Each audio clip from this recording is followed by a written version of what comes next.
नमस्कार मंडळी. तर कशा आहेत सर्व मजेतच असाल. मी सुद्धा मजेत आहे.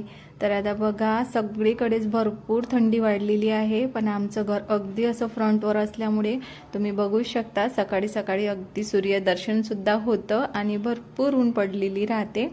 आणि इथे पोर्चमध्ये बसलं की खूप प्रसन्न वाटतं. त्यात आपले भरपूर झाडं आणि इथे बघा आमची एक गाय आता 2च दिवस झाले तिला हे छोटं बछडं झालेलं आहे. तर यांना सुद्धा भरपूर थंडी लागते गोठ्यामध्ये राहतात तेव्हा. तर आता हे छोटंसंच होतं म्हणून मग याला आणि त्याच्या आईला दोघांनाही इथे उन्हात बांधले आहे.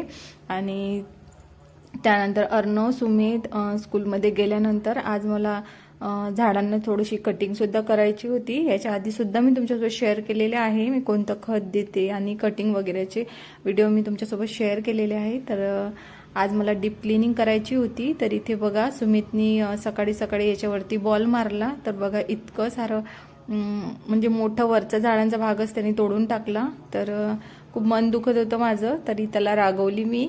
तर पण आता काय करायचं, त्यानं मुद्दामसुद्धा केलेलं नव्हतं. तर स्वागत आहे तुमचं सर्वांचं माझ्या एका नवीन व्हिडिओमध्ये. तर व्हिडिओ कसे वाटतात ते नक्की कमेंट करून सांगा.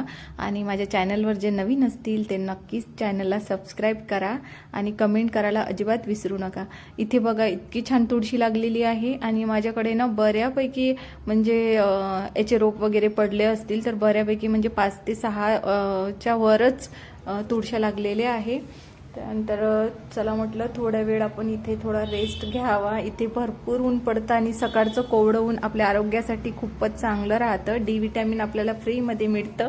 त्यामुळे इथे मी आता बसलेली आणि बसता बसताच माझं चालू होतं की आज डीप क्लिनिंग करून घेते झाडांची आणि पूर्ण पोर्च वगैरे आज मला क्लीन करून घ्यायचा होता. बरेच दिवस झाले आता थंडीचं वातावरण असल्यामुळे झाडांना रोज पाणी देण्याची सुद्धा गरज पडत नाही आहे. पाणी सुद्धा द्यायची गरज पडत नाही आहे. आणि त्यामुळे मग आता म्हणजे हप्त्यातून 2 किंवा 3च दिवस मी झाडांना पाणी देते आहे. कारण अगदी थंड थंड वातावरण आहे आणि घरात सुद्धा थंडावा येतो झाडांमुळे. म्हणून मग आता जास्त पाणी देण्याची आवश्यकता सुद्धा नाही आहे. चला आता पटपट सगळे कामे आवरायची ठरवलं मी आज. कारण डीप क्लिनिंग करायला म्हटलं आणि पोर्च वगैरे क्लीन करायला म्हटलं की अर्धा 1 तास तो आरामात जातो. त्यानंतर मग बाकीची कामे. आता महत्त्वाचं काम म्हणजे सगळ्यात मुलं स्कूलमध्ये गेले त्यानंतर त्यांचं आवरून दिलं, त्यांचा टिफिन आणि नाश्त्याचं सुद्धा बनवून ठेवलेलं होतं.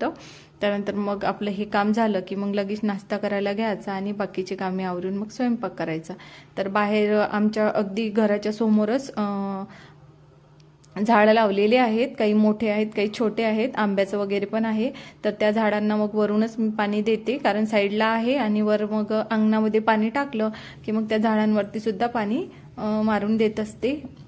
आणि खाली सुद्धा मग गेलं की खाली सुद्धा आहे पाईप, पण वरूनच मग मी हे झाडांना पाणी देता करून घेत असते. त्यानंतर मग बाकींच्या झाडांना सुद्धा पाणी देऊन देते. आता इथे बघा इतकं छान असं पिंपळाचं झाड लागलेलं आहे, तुम्ही बघू शकता.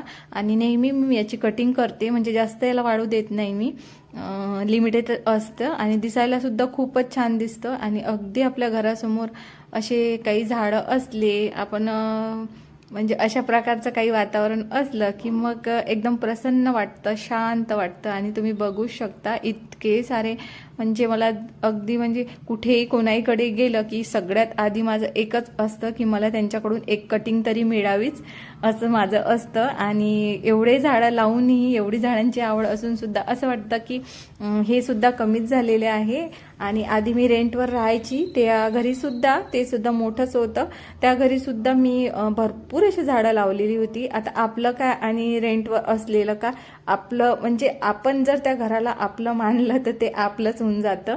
त्यानंतर तिथे सुद्धा मी खूप छान गार्डनिंगचं काम म्हणजे होतंच माझं चालू. आणि आता बघा इथे स्वतःच्या घरात आल्यानंतर तर मग खूपच जास्त असे झाडं लावलेले आहे. कारण भाड्याच्या घरात जेव्हा आपण राहतो तेव्हा मग जास्त वस्तू किंवा मग जास्त सामान वाढवलं की ते आपल्याला त्रास जातं दुसऱ्या ठिकाणी शिफ्ट करायला. त्यामुळे आता स्वतःचं घर म्हटलं म्हणजे आता आपल्याला एक परमनंट जागा मिळाली. त्यामुळे मग भरपूर अशी झाडं लावलेली आहे आणि दिसायला सुद्धा अगदी तुम्ही बघू शकता. आता तुम्ही कमेंट करून मला सांगा की कसं वाटत आहे हे माझं मिनी गार्डन. आणि आणखी मला झाडं वाढवायचे आहे बऱ्यापैकी कमीसुद्धा झालेले आहे आता, कारण कधी कधी अगदीच म्हणजे वेळ मिळत नाही. आणि खाली हे जे खाली कॅना दिसत आहे आता नवीनच म्हणजे कट केलेल्या आहे, तेलाच्या कॅनी आहेत त्यानंतर छान कलरिंग केलेलं आहे त्याला. आता फक्त मला माती आणायची आहे. आणि मी ना माझ्या घरचंच म्हणजे आमचं घरी जे म्हशीचा गोठा आहे तर घरच्याच म्हशींचं म्हणजे जे शेणखत असतं तेच देत असते. तर असाच होता माझा आजचा दिवस. तर हा व्हिडिओ तुम्हाला कसा वाटला, आय होप तुम्हाला नक्कीच चांगला वाटला असेल तर नक्कीच कमेंट करा आणि चॅनलला सबस्क्राईब करायला विसरू नका. त्यानंतर आता मी थोडीशी रेडी झालेली आहे इथे आणि नाश्ता वगैरे झाला. आता स्वयंपाक करते आणि इथेच व्हिडिओ थांबवते. चला तर मग भेटू नेक्स्ट